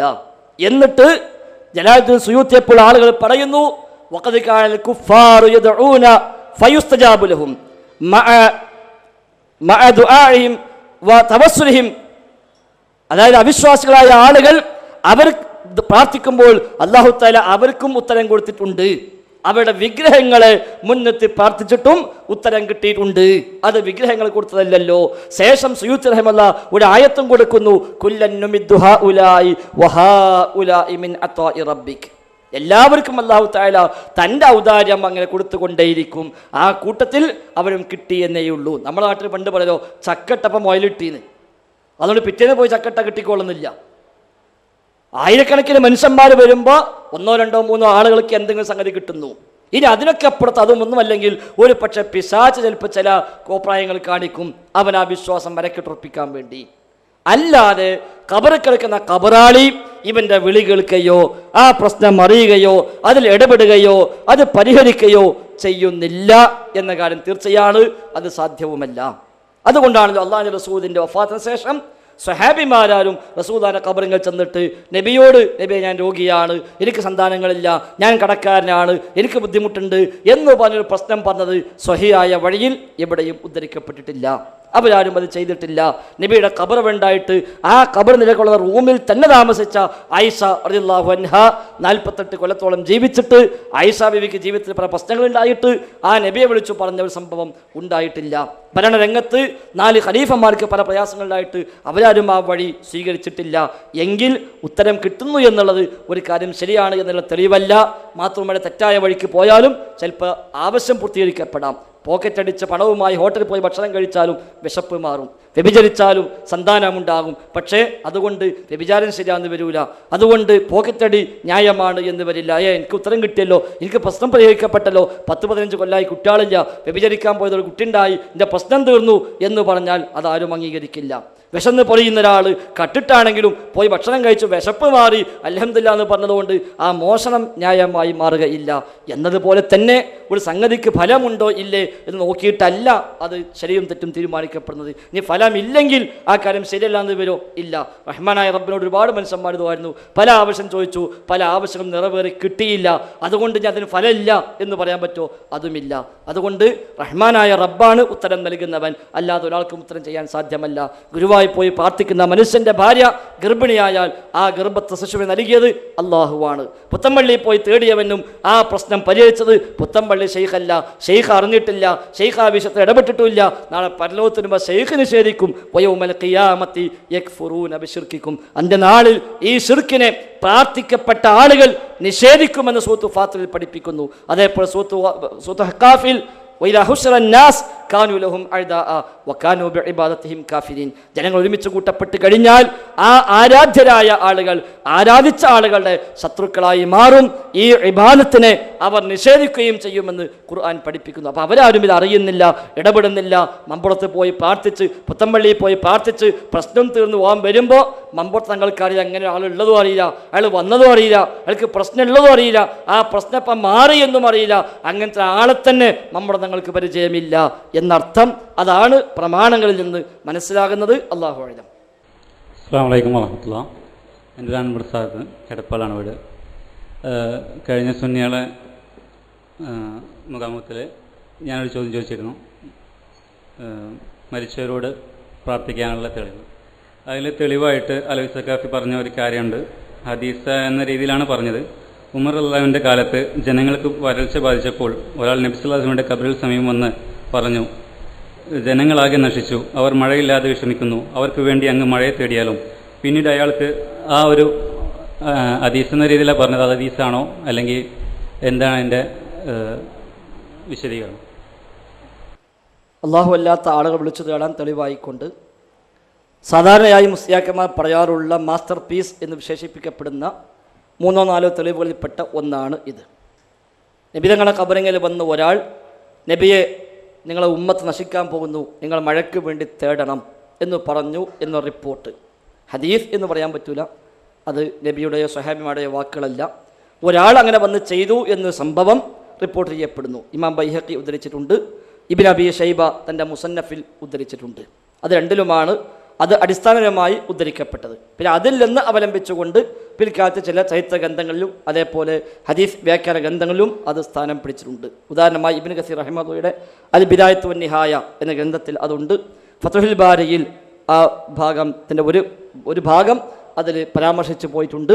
ഇങ്ങനെ ചില ഗ്രന്ഥങ്ങളിലൊക്കെ അത് സ്ഥാനം പിടിച്ചിട്ടുമുണ്ട്. അടിസ്ഥാനപരമായി അത് ഉദ്ധരിച്ചത് ഇമാം ബൈഹഖിയും അതേപോലെ ഇബ്നു അബീ ഷൈബ തൻ്റെ മുസന്നഫിലുമാണ്. അപ്പോൾ ഇതിലുള്ളത്, ഒരാൾ നബിയുടെ ഖബറിങ്കൽ വന്ന് ജാഅ റജുലുൻ ഇലാ ഖബറിൻ നബി സല്ലല്ലാഹു അലൈഹി വസല്ലം, ഒരാൾ നബിയുടെ ഖബറിങ്കൽ വന്നു എന്നിട്ട് പറഞ്ഞു, ഇസ്തസ്ഖില്ലാഹ ലി ഉമ്മതിക ഫഇന്നഹും ഖദ് ഹലകു, താങ്കൾ താങ്കളുടെ ഉമ്മത്തിന് വേണ്ടി മഴയ്ക്ക് വേണ്ടി തേടണം, അവർ ഇതാ നശിക്കുകയാണ് എന്നയാൾ പറഞ്ഞു. അങ്ങനെ അയാൾക്ക് നബിയുടെ സ്വപ്നദർശനമുണ്ടായി. നബി ഇദ്ദേഹത്തോട് പറഞ്ഞു, ഈത്തി ഉമറ, നീ ഉമറിൻ്റെ അടുക്കൽ ചെല്ലുക, ഉമറിനോട് എൻ്റെ സലാം പറയുക, ബുദ്ധിപരമായി ഭരണം കൈകാര്യം ചെയ്യണം എന്നറിയിക്കുക, മഴ ലഭിക്കുമെന്നും പറയുക. ഇതാണ് റിപ്പോർട്ടിലുള്ളത്. അതുകൊണ്ട് ഈ റിപ്പോർട്ട് സ്വഹീഹോ അല്ലേ എന്നുള്ള മറ്റൊരു വിഷയം. അതിനപ്പുറത്ത് ഒരാൾ വന്നു അങ്ങനെ ചെയ്തു എന്നാണ് അതിലുള്ളത്. അയാൾ ആരാണ് എന്നോ, ഒരു സ്വഹാബിയാണ് എന്നോ, താബിഴിയാണ് എന്നോ, അതൊരു മാതൃകയാണ് എന്നോ, അത് നമുക്ക് തെളിവായി സ്വീകരിക്കാൻ പറ്റിയതാണ് എന്നൊന്നും അതിൽ ഇല്ല. ഒരാൾ വന്ന് നബിയുടെ ഖബറിൽ വെച്ച് ഇങ്ങനെ ചെയ്തു. ഹിജ്റ 18-ാം വർഷം ഉമർ ഖത്താബിൻ്റെ ഭരണകാലത്താണ് അത് ഉണ്ടായി എന്ന് പറയപ്പെടുന്നത്. ഹിജ്റ 17-ാം വർഷത്തിൻ്റെ അവസാനത്തിൽ ഉമർ ഖത്താബിൻ്റെ ഭരണകാലഘട്ടത്തിൽ മദീനയിലും പരിസര പ്രദേശത്തും ശക്തമായ ക്ഷാമമുണ്ടായി. ആ ക്ഷാമം 6 മാസം നീണ്ടു നിന്നു. ധാരാളം ആളുകൾ മരിച്ചു, കന്നുകാലികൾ ചത്തൊടുങ്ങി, കൃഷികൾ മൊത്തം നശിച്ചു. ആമുർ റമാദ, വെണ്ണീർ വർഷം എന്ന പേരിൽ അതറിയപ്പെടുന്നു. ഹിജ്റ 17-ൻ്റെ അവസാനത്തിൽ ആരംഭിച്ച് 18-ൻ്റെ ആരംഭത്തിലാണ് അത് അവസാനിക്കുന്നത്. 6 മാസക്കാലം ആ ക്ഷാമം നീണ്ടു നിന്നിട്ടുണ്ട്. അന്ന് പല സംഭവങ്ങളും സംഭവിച്ചതായി ചരിത്ര ഗ്രന്ഥങ്ങളിൽ, ഹദീസ് ഗ്രന്ഥങ്ങളിൽ എല്ലാം നമുക്ക് കാണാൻ സാധിക്കുന്നു. ആ കൂട്ടത്തിൽ ഒരാൾ നബിൻ്റെ ഖബറിൽ വന്ന് ഇങ്ങനെ പറഞ്ഞു എന്നുണ്ട് എന്നല്ലാതെ അതൊരിക്കലും ഒരു വിശ്വാസകാര്യത്തിന് പ്രമാണമായി സ്വീകരിക്കാവതല്ല. പ്രത്യേകിച്ചമായിട്ട് സമസ്തക്കാർക്ക് പറ്റൂല. കാരണം സമസ്തക്കാരെ സംബന്ധിച്ച് ഒരു അഖീദ സ്ഥിരപ്പെടാൻ മുതവാത്തിറായ ഹദീസ് വേണം. ഖബർ ആഹാദ് പോലും പറ്റൂല. മുതവാത്തിറായ ഹദീസ്, നബി തങ്ങളിൽ നിന്ന് പരമ്പര ശൃംഖലകളായി ഒരു സംഘം സ്വഹാബിമാർ, സ്വഹാബത്തിൽ നിന്ന് ഒരു സംഘം താബിഴുകൾ, അങ്ങനെ സംഘമായി കൈമാറി പോന്ന ഹദീസുകൾ, അതിനാണ് മുതവാത്തിർ എന്ന് പറയുക. അത്തരം പരമ്പരയിലൂടെ സ്ഥിരപ്പെട്ട റിപ്പോർട്ട് നബിയിൽ നിന്ന് കിട്ടിയെങ്കിൽ മാത്രമേ ഒരു വിശ്വാസകാര്യം സ്ഥിരപ്പെടുകയുള്ളൂ എന്നാണ് അശ്അരി ത്വരീഖത്ത്. അതുകൊണ്ട് അശ്അരി മാതുരീദി രണ്ടാളൊന്നും സ്വീകരിക്കുന്നു എന്ന് പറയുന്ന ആളുകൾ അപ്പറഞ്ഞത് ശരിയാണെങ്കിൽ ഇതൊരിക്കലും അവർക്ക് വിശ്വാസ കാര്യങ്ങൾക്ക് തെളിവായി സ്വീകരിക്കാവതല്ല. ഒന്ന് മുതവാത്തിറല്ല, രണ്ട് ഖബറാഹദല്ല, ഇത് ഹദീസേ അല്ല, നബി പറഞ്ഞതല്ല, സ്വഹാബി പറഞ്ഞതല്ല. ഒരു ചരിത്ര സംഭവത്തിൽ ഒരാൾ നബിൻ്റെ ഖബറിൽ വന്ന് ഇങ്ങനെ ചെയ്തു എന്ന് വന്നു എന്നല്ലാതെ നമുക്കത് തെളിവായിട്ടോ മാതൃകയായിട്ടോ ചെയ്യാൻ നമ്മോട് പഠിപ്പിക്കപ്പെട്ടിട്ടുമില്ല. അല്ലാഹു അഅലം. എൻ്റെ പേര് നിസാർ, ഞാനിവിടെ അടുത്ത അറവക്കാടാണ്. നേരത്തെ അവിടെ ഇരുന്ന് ചോദിച്ച ആ സഹോദരൻ്റെ ചോദ്യത്തിനോട് തുടർച്ചയായിട്ട് തന്നെയാണ് എൻ്റെ ചോദ്യമുള്ളത്. മഹാന്മാരായ അമ്പിയാക്കളുടേതോ ഹബീബായ റസൂലുള്ളാഹി സ്വല്ലല്ലാഹു അലൈഹി വസല്ലമ തങ്ങളുടേതോ അതുപോലെ ലോകത്ത് കഴിഞ്ഞുപോയ മഹാരഥന്മാരായ ഔലിയാക്കളോടേതോ അതുപോലെ ഈ അടുത്ത് പുത്തമ്പള്ളി മമ്പുറത്ത് ഇങ്ങനെയുള്ള ദർഗകളിലൊക്കെ അന്ത്യവിശ്രമം കൊള്ളുന്ന മഹാരഥന്മാരുടെ മക്ബറകൾക്ക്, അവരുടെ ആ മറവ് ചെയ്യപ്പെട്ട ആ സ്ഥലങ്ങൾക്ക് യാതൊരു പുണ്യവുമില്ല, യാതൊരു മഹത്വവുമില്ല എന്നാണോ ഫൈസൽ മൗലവി നിങ്ങൾ പറയുന്നത്? എങ്കിൽ പറയട്ടെ, ചോദ്യമായിട്ടില്ല. നിങ്ങൾ ഇസ്ലാഹി പ്രസ്ഥാനത്തിന് ആമുഖം എന്ന് പറഞ്ഞിട്ട് നിങ്ങൾ ഇബ്നു തൈമിയ്യയെ കുറിച്ച് ഷാഫി ഇമാമിനേക്കാളും അതുപോലുള്ള മഹാരഥന്മാരായ പണ്ഡിതന്മാരെക്കാളും ഒക്കെ വലിയ മഹത്വം കൽപ്പിച്ചുകൊണ്ട് ഇസ്ലാമിന്റെ ശത്രുക്കൾക്കെതിരിൽ വാളുകൊണ്ട് പടപൊരുതിയവരാണ്, പേനയുണ്ടി പടപൊരുതിയവരാണ് എന്നൊക്കെ വലിയ പ്രാമുഖ്യം നൽകി പറഞ്ഞ ഇബ്നു തൈമിയ്യ മഹാനവറുകൾ എന്ന് നിങ്ങൾ പറഞ്ഞ് പരിചയപ്പെടുത്തുന്ന അദ്ദേഹത്തിന്റെ ഇഖ്തിലാഉ സിറാത്തുൽ മുസ്തഖീം എന്ന ഗ്രന്ഥത്തിൽ എല്ലാ സഹോദരന്മാരും, ഓഡിയൻസ് മുഴുവൻ ശ്രദ്ധിക്കണം ഈ ഒരു പരാമർശം. ഇബ്നു തൈമിയ്യയെ മുജാഹിദുകൾ പരിചയപ്പെടുത്തുന്നത് വലിയ പണ്ഡിതനായിട്ടാണ്, നേതൃത്വമായിട്ടാണ്. അദ്ദേഹം തന്റെ കിതാബിന്റെ ഇഖ്തിലാഉ സിറാത്തുൽ മുസ്തഖീം എന്ന കിതാബിന്റെ 374-ാമത്തെ പേജിൽ വളരെ അടിവരയിട്ടുകൊണ്ട് ചില പരാമർശങ്ങൾ നടത്തുന്നുണ്ട്. ആ പരാമർശങ്ങളിൽ ആർക്കെങ്കിലും സംശയമുണ്ടെങ്കിൽ എന്റെ അടുത്ത് വന്ന് തീർക്കാം. ആ സഹോദരൻ പറഞ്ഞത് വളരെ വ്യക്തമായിട്ട് ആ കിതാബിൽ ഇബ്നു തൈമിയ്യ നേതാവ് പരിചയപ്പെടുത്തുന്നു. വകദാലിക മാ യുദ്കറു മിനൽ കറാമാതി വ ഖവാരിഖിൽ ആദാത്തില്ലത്തി തൂജദു. എന്റെ വാക്കല്ല, ഇബ്നു തൈമിയ്യ പറയുന്നതാണ്. അല്ലത്തി തൂജദു ഇൻദ ഖുബൂരിൽ അംബിയായി വസ്വാലിഹീൻ, അഥവാ മഹാരഥന്മാരായ ഔലിയാക്കളുടെ മക്ബറകൾക്കരികിൽ അനുഭവപ്പെടുന്ന വളരെ അമാനുഷികമായ ചില കാര്യങ്ങൾ, അതുപോലെ തന്നെ സാധാരണയ്ക്ക് വിപരീതമായ വലിയ ബഹുമതികൾ, കറാമത്തുകൾ, അവരുടെ ഖബറുകൾക്ക് അരികിൽ നിന്ന് പ്രത്യക്ഷപ്പെടുന്ന വലിയ സംഭവങ്ങൾ. അതെന്താ? മിസ്ല നുസൂൽ, വലിയ പ്രകാശദ്വാരകൾ അവിടെ വർഷിച്ച് ഇറങ്ങും. അതുപോലെ മലായികത്തി ഇൻദഹ, ആ മക്ബറകൾക്കരികിൽ മലായികത്തുകൾ അവതരിച്ചു വരും. ഇത് ഇബ്നു തൈമിയ്യയാണ് പറയുന്നത്. വതവഖി ശയാത്തീൻ, അതുപോലെ തന്നെ പിശാച് ബാധയുള്ളവർ അവിടെ ചെന്നാൽ പിശാചിനെ വിരട്ടി ഓടിക്കും. അതുപോലെ തന്നെ വൽ ബഹാഇമിലഹ വൻദിഫാഇൻ നാരി അൻഹ വഅമ്മൻ ജാബറഹ, ആ പരിസരത്തുള്ള ആളുകൾക്ക് തീപിടുത്തം ബാധിക്കുകയില്ല. ഇതൊക്കെ ഇബ്നു തൈമിയ്യ തുറന്ന് എഴുതിയിട്ട് പറയാണ്. വശഫാഅത്തി ബാലിഹിം ഫീ ജിറാനിഹി മിനൽ മൗത, അവരെ അടക്കം ചെയ്ത പരിസരത്ത് ആരെയൊക്കെ മറവ് ചെയ്യപ്പെട്ടിട്ടുണ്ടോ അവരെയൊക്കെ ശുപാർശ ചെയ്ത് രക്ഷപ്പെടുത്താനുള്ള അധികാരം, രക്ഷപ്പെടുത്താനുള്ള ആ കഴിവും ബഹുമതിയും ആ മക്ബറയിലുള്ള പുത്തമ്പള്ളി മൂപ്പർക്കുണ്ട്. ആ സഹോദരൻ മനസ്സിലാക്കണം. അങ്ങനെയുള്ള മഹാരഥന്മാർക്കുണ്ട്. ഇബ്നു തൈമിയ്യ പറയുന്നതാണ്. വസ്തിബാബിൽ ഇൻദിഫാനി ഇൻദ ബാദിഹിം വഉസൂലിൽ ഉൻസി വൽ സകീനത്തി ഇൻദഹ, അവിടെ ചെന്നാൽ മനക്ലേശമുള്ള ആളുകൾക്ക്, ടെൻഷനുള്ള ആളുകൾക്ക് സമാധാനം ആ മക്ബറയിൽ നിന്ന് ലഭിക്കും. ഇബ്നു തൈമിയ്യയുടെ വാക്കുകളാണ്. അതുപോലെ തന്നെ വനുസൂലിൽ അദാബി ബിമൻ ഇസ്തഹാന ബിഹാ, ആ മക്ബറകളെ നിസ്താരവൽക്കരിക്കുന്ന ആളുകൾക്ക് അദാബ് ഇറങ്ങും. പണ്ട് ഒരു മക്ബറ, ഒരു ചുരത്തിന്റെ സമീപത്തുള്ള മക്ബറ പൊളിക്കാൻ പോയപ്പോ അവിടെ അദാബ് ഇറങ്ങിയത് പത്രങ്ങളിലൂടെ നമ്മൾ വായിച്ചവരാണ്. അത് ഇബ്നു തൈമിയ്യ പറഞ്ഞ പരാമർശം ഫജിൻസു ഹാദാ ഹഖ്ഉൻ, ഇത് വളരെ വാസ്തവമാണ്, സത്യസന്ധമാണ്. ലൈസ മിമ്മാ നഹ്നു ഫീഹി വമാ ഫീ ഖുബൂരിൽ അംബിയായി വസ്വാലിഹീന, മക്ബറകളിലുള്ള മിൻ കറാമത്തില്ലാഹി വറഹ്മത്തിഹി, അല്ലാഹു നൽകിയ ആദരവും അല്ലാഹു നൽകിയതായ ബഹുമാനവും വമാ ലഹാ ഇൻദല്ലാഹി മിനൽ ഹുർമ, ആ മക്ബറകളിൽ അള്ളാഹു നൽകിയ ബഹുമതിയും ആദരവും ഒക്കെ അക്സറുൽ ഖൽഖി, നമ്മുടെയൊക്കെ ഈ ശൂന്യമായ ബുദ്ധി കൊണ്ട് മനസ്സിലാക്കാൻ കഴിയുന്നതിലും അപ്പുറമാണ് എന്ന് ഇബ്നു തൈമിയ്യയാണ് പറഞ്ഞത്. മഖബറകൾക്ക് യാതൊരു പുണ്യവുമില്ലത്രേ. മഖബറകളിൽ ചെന്ന് ദുആ ചെയ്താൽ, അവരെ അടയാളന്മാരാക്കി ദുആ ചെയ്താൽ, ഇസ്തിഗാസ ചെയ്താൽ അതിനൊരു പുണ്യവുമില്ല. അവിടെയൊക്കെ എത്ര ബഹുമാനമുണ്ട്. എല്ലാവരും പോകണം. അതാ ഇബ്നു തൈമിയ്യ പറയുന്നത്. എല്ലാവരും അവിടെ ചെന്ന് ബറക്കത്ത് അതൊന്ന് വായിക്കും. എല്ലാവരും പോണം വായിച്ച് അത് വെക്കും. അത് നിങ്ങളെ വാങ്ങ. അവിടെയാണ് പ്രശ്നം. അവിടെയാണ് പ്രശ്നം. ഇബ്നു തൈമിയ്യ പറഞ്ഞത് 100% ഹക്കാണ്. അപ്പൊ അതുകൊണ്ട് ഇൻഷാ അല്ലാഹ് ഇബ്നു തൈമിയ്യ ഇപ്പം നിങ്ങൾ നേതാവായി, നമ്മൾ നേതാവായി. ഇബ്നു തൈമിയ്യക്ക് ഇപ്പൊ കുഴപ്പമില്ലല്ലോ. ഇബ്നു തൈമിയ്യ ഇപ്പം നിങ്ങൾക്ക് നേതാവാക്കാലോ അല്ലേ? നിങ്ങളുടെയും നേതാവായി സ്വീകരിക്കാം. ഇബ്നു തൈമിയ്യ ആ പറഞ്ഞത് മുഴുവനും സത്യമാണ്. നിങ്ങൾ വെച്ച അർത്ഥമാണ് കുഴപ്പം. നിങ്ങൾ വെച്ച അർത്ഥമാണ് കുഴപ്പം. ഇതാണ് സ്ഥിരം തട്ടിപ്പ്. ഞാൻ വിചാരിച്ച അലവി സക്കാഫി ആ പണി എടുക്കുള്ളൂ എന്നാ. നിങ്ങളെപ്പോലത്തെ മനുഷ്യന്മാരും ഇത് ചെയ്യുന്നുണ്ട്, നമ്മളറിയില്ലല്ലോ. അവിടെ നിങ്ങൾ അവസാനം പറഞ്ഞ വാക്കെന്താ? അവിടെ എല്ലാവരും പോയിക്കോളീൻ, അതിലുണ്ടോത്? ഇല്ല. അവിടെ പോയി തേടിയ ഉത്തരം കിട്ടും, അതിലുണ്ടോത്? ഇല്ല. ഇല്ല. അതുകൊണ്ടല്ലേ കിതാബ് പൊതിഞ്ഞു കൊടുത്തത്. കയ്യിലുള്ള കിതാബ് ഇഖ്തിലാഉ സിറാത്തുൽ മുസ്തഖീം അല്ലല്ലോ. എനിക്കറിയാം. ഇഖ്തിലാഉ സിറാത്തുൽ മുസ്തഖീം എന്ന കിതാബ് അല്ല നിങ്ങളെ കയ്യിലുള്ളത്. അതിന്റെ കോട്ടിംഗ് ആണ് അല്ലേ? നിങ്ങളെ കയ്യിൽ കിതാബ് ആ കിതാബല്ല. അല്ലല്ലോ. അതന്നെ പറയും. കണ്ടത് ഇതൊക്കെ മുസ്ലിയാരെ കുറെ നമുക്ക് അറിയാം. നിങ്ങളുടെ കയ്യിലെ കിതാബ് ഇഖ്തിലാഉ സിറാത്തുൽ മുസ്തഖീം അല്ല. ഇഖ്തിലാഉ സിറാത്തുൽ മുസ്തഖീമിൽ അതുണ്ടോ ഇല്ലേ? നിങ്ങൾ വെച്ച അർത്ഥമില്ല. ഇതാണ് ഇഖ്തിലാ. ഇതാ ഒറിജിനൽ ഇഖ്തിലാ. പരാമർശമുണ്ടോ ഇല്ലേ? പരാമർശമുണ്ടോ ഇല്ലേ? ഇല്ല. നിങ്ങൾ പറഞ്ഞ അർത്ഥം ഇല്ലേ? ഇല്ല. ഞാൻ ഈ അറബി വായിച്ച് അർത്ഥം വെച്ചത് അതിലുണ്ടോ ഇല്ലേ? അർത്ഥമില്ല. നിങ്ങൾ പറഞ്ഞ അർത്ഥമില്ല. അവിടെയാണ് പ്രശ്നം.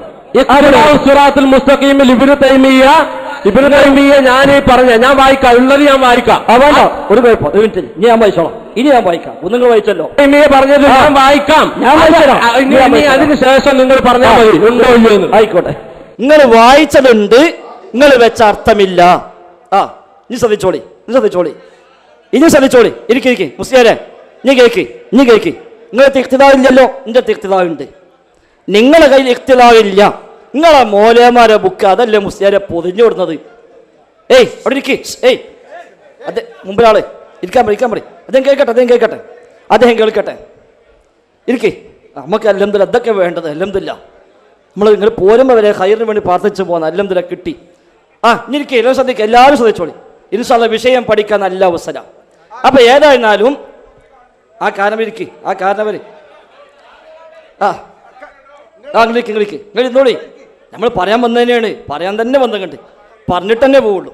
അപ്പൊ ഏതായിരുന്നാലും ഇവിടെ ഉസ്താദ് കൊണ്ടുവന്നത് ഇഖ്തിലാഉ സിറാത്തുൽ മുസ്തഖീം അല്ല. ശരി, അൽഹംദുലില്ലാ. അപ്പൊ മുസ്ലിയാക്കന്മാർ ഇഖ്തിലാഉ സിറാത്തുൽ മുസ്തഖീമിൽ നിന്ന് ചില ഭാഗം അടർത്തിയെടുത്ത് അത് കോട്ട് ചെയ്ത് പ്രസിദ്ധീകരിച്ച പുസ്തകങ്ങൾ, അതാണ് ഇവർ കൊണ്ടുനടക്കുന്നത്. അപ്പോൾ താങ്കളുടെ കയ്യിലുള്ള പുസ്തകം AP സമസ്തയിലെ മുസ്ലിയാക്കന്മാർ എഴുതിയ പുസ്തകങ്ങളാണ്. അതേസമയം ഇതാണ് ഇഖ്തിലാഉ സിറാത്തുൽ മുസ്തഖീം. പറഞ്ഞത് എങ്ങനെ ഇളകല്ലേ? ആ ശൈത്താനൊക്കെ ഇറങ്ങിയ പോകുന്ന അദ്ദേഹം പറഞ്ഞത്. എല്ലാ ശൈത്താനും പോകുന്ന ഈ പറഞ്ഞിട്ടുണ്ട്. ഇബ്നു തൈമിയ്യ റഹിമഹുല്ലാ ഷെയ്ഖുൽ ഇസ്ലാം എന്ന് വിശേഷിപ്പിക്കപ്പെടുന്ന ആള് ഇബ്നു തൈമിയെ കുറിച്ച് ഏറ്റവും വലിയ ആരോപണമായി വിമർശനമായി നിങ്ങളെപ്പോലെ മനുഷ്യന്മാർ പറയലെന്താ? അദ്ദേഹം ഇസ്തിഗാസ പാടില്ല എന്ന് പറഞ്ഞു. ഇസ്തിഗാസ പാടില്ല എന്ന് പറഞ്ഞു. ഹക്ക് ജാഹ് ബർക്കത്ത് കൊണ്ട് തവസ്സുല് പാടില്ല എന്ന് പറഞ്ഞു. അതാണല്ലോ ഏറ്റവും വലിയ ആക്ഷേപമായി പറയാറ് തന്നെ. പിന്നെ എങ്ങനെ അദ്ദേഹം കിതാബ് ഈ പരാമർശം വന്നത്? അദ്ദേഹം പറഞ്ഞത് എന്താ? അവിടെ കറാമത്തുണ്ട്, അമ്പിയാക്കൽക്കാണോ മുഴുജിയത്തുണ്ട്, അവിടെ മലക്കുകളുടെ അവതരണമുണ്ട്. അതൊന്നും എന്തല്ല, ഇതൊന്നും ഇതൊന്നും ഞങ്ങളാരും എതിർക്കുന്നില്ല. പിന്നെ ബാക്കി എന്താ? ബാക്കിയിലുണ്ടാവില്ല. ഇതൊന്നും ഞങ്ങളാരും എതിർക്കുന്നില്ല. പിന്നെ എതിർക്കണത് എന്താ? അതാ ശേഷം പറയാൻ പോണത്. അമ്പിയാക്കന്മാർക്ക് കറാമത്തുണ്ട്, എതിർക്കുന്നില്ല. അമ്പിയാക്കന്മാർക്ക് മുഴുജിയത്തുണ്ട്, എതിർക്കുന്നില്ല. ഔലിയാക്കന്മാർക്ക് കറാമത്തുണ്ട്, എതിർക്കുന്നില്ല. അവരെ ഖബറിന് മഹത്വമുണ്ട്, എതിർക്കുന്നില്ല. അതൊന്നും സംശയമില്ല. അതുകൊണ്ടാണ് നിങ്ങൾ ചോദ്യം തുടങ്ങിയപ്പോ ആദരവ് ഉടക്കിട്ടോ എന്താ? മഹാന്മാരായ അമ്പിയായിന്റെയും ഔലിയായിന്റെയും ഖബറിന് ഒരു മഹത്വവും ഇല്ല എന്നാണോ ഫൈസൽ മൗലവി പറയുന്നത്? എങ്കിൽ അങ്ങനെ പറയുന്നില്ല ഫൈസൽ മൗലവി. ഒരു മൗലവിയും പറയുന്നില്ല. ഇബ്നു തൈമിയ്യയും പറഞ്ഞിട്ടില്ല, ഇബ്നു ഖയ്യിമും പറഞ്ഞിട്ടില്ല, ഒരു മുജാഹിദും പറഞ്ഞിട്ടില്ല. ഔലിയാക്കന്മാർക്ക് മാത്രമല്ല, ഒരു സാധാരണ മുഅ്മിന്റെ ഖബറിന് വരെ മഹത്വമുണ്ട്. സാധാരണ മുഅ്മിന്റെ ഖബറിന് വരെ ചവിട്ടാൻ പാടില്ല, ഖബറിന്മേൽ ചെരുപ്പിട്ടവിടെ ചവിട്ടാൻ പാടില്ല, ഖബറിന്മേൽ ഇരിക്കാൻ പാടില്ല. ഇതൊക്കെ ഹദീസ് പറഞ്ഞ മലമൂത്ര വിസർജനം നടത്താൻ പാടില്ല. എന്തുകൊണ്ട്? മുഅ്മിന്റെ ഖബറിന് വരെ ഒരു ഹുർമത്തുണ്ട്, അതിന് മഹത്വമുണ്ട്. അതാരും എതിർത്തിട്ടില്ല. റസൂലുള്ളാഹിന്റെ ഖബറിനുണ്ട്, അമ്പിയാക്കന്മാരുടെ ഖബറിനുണ്ട്, മഹാന്മാരുടെ ഖബറിനുണ്ട്, സത്യവിശ്വാസികളുടെ ഖബറുകൾക്കെല്ലാം ഒരു മഹത്വമുണ്ട്. അത് പല രൂപത്തിലുണ്ട്. അമ്പിയാക്കളാണോ മുഴുജത്തുണ്ട്, മഹാന്മാരാണോ കറാമത്തുണ്ട്, അതൊന്നും തർക്കമുള്ള കാര്യമല്ല. പക്ഷെ അവിടെ പോയി അവരോട് തേടാൻ പറ്റുമോ? അത് പാടില്ല എന്ന് ഇക്കിതാബിൽ ചുരുങ്ങിയ 150 പേജിൽ ഇബ്നു തൈമിയ്യ രേഖപ്പെടുത്തിയിട്ടുണ്ട്. നിങ്ങൾ ആ വായിച്ച ഭാഗത്തിന് അദ്ദേഹം ഹെഡിങ് കൊടുത്തത് തന്നെ എന്താ അറിയോ? അൽ ബിദഉൽ മക്കാനിയ്യ.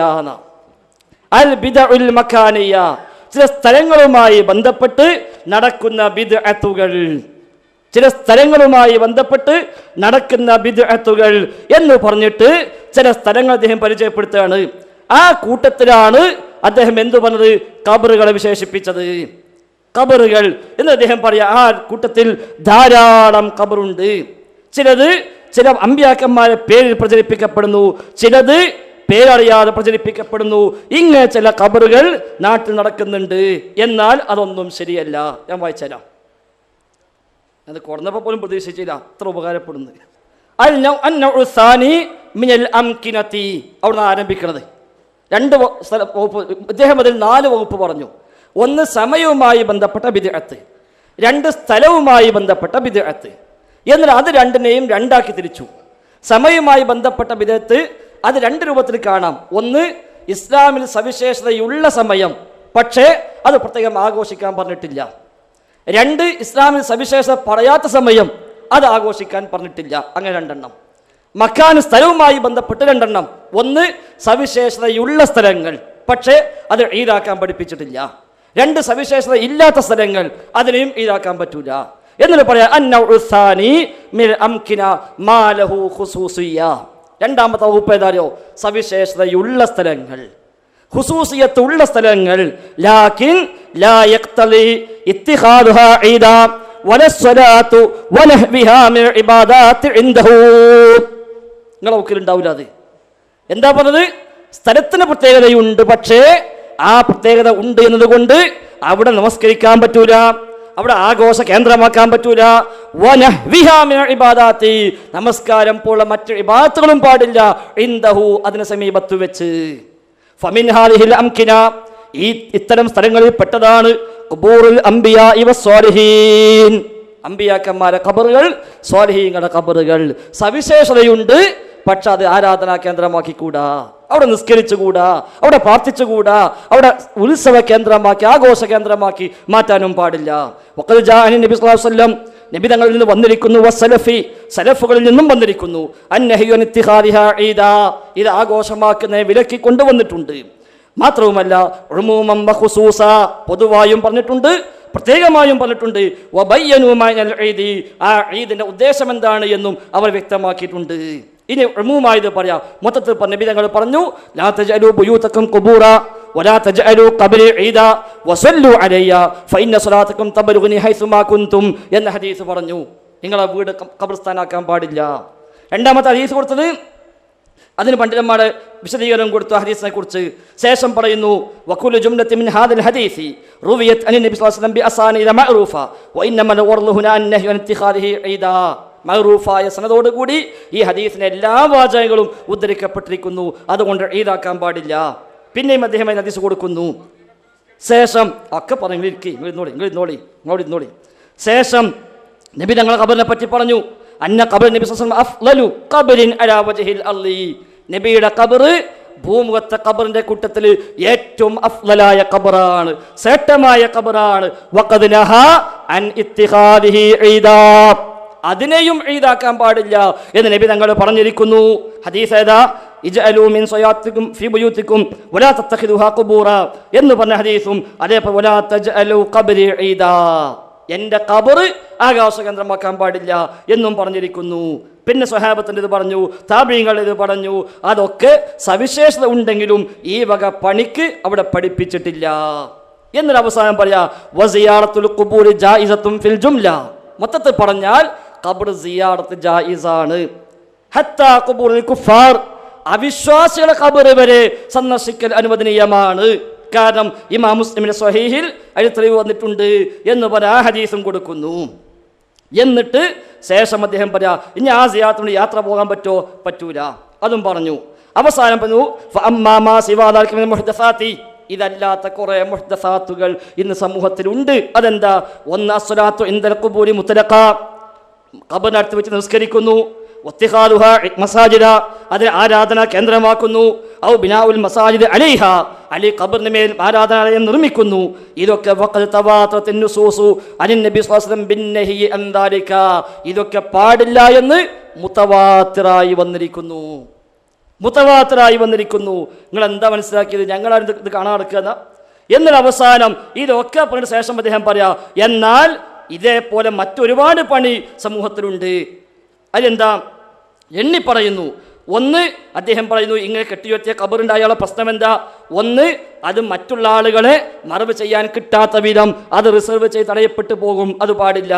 രണ്ട്, ഇതൊക്കെ മുസ്ലിമീങ്ങളുടെ മുസ്ലിം ഫീ സ്വഹീഹിഹി അൻ ജാബിർ അൻ റസൂലുള്ളാഹി സ്വല്ലല്ലാഹു അലൈഹി വസല്ലം നഹാ അൻ യുബ്നാ അൽ ഖുബൂരി, ഖബർ എടുപ്പുണ്ടാക്കൽ പാടില്ല എന്ന് ഇമാം മുസ്ലിം ഉദ്ധരിക്കുന്ന ഹദീസിൽ വന്നിരിക്കുന്നു. നാല്, അന്ന ബിനാ അൽ മതാഹിർ ലത്തി ഹിയ മഹല്ലു നജസാത്തി ബൈന മഖാബിൽ മുസ്ലിമീൻ മിൻ അഖ്ബഹി മാ തജാവറ ബിഹിൽ ഖുബൂർ ലാ സിയമാ ഇൻ കാന മഹല്ലൽ മുത്ഹറത്തി ഖബർ റജുലി മുസ്ലിമിൻ. തഹാറത്തുള്ള സ്ഥലത്ത്, തഹാറത്തുള്ള കേന്ദ്രം അത്തരം സ്ഥലത്ത് ഉണ്ടാക്കാൻ പാടില്ല. അഞ്ച്, ഇത്തിഖാദുൽ ഖുബൂരി മസാജിദ, ഖബറുകൾ ആരാധന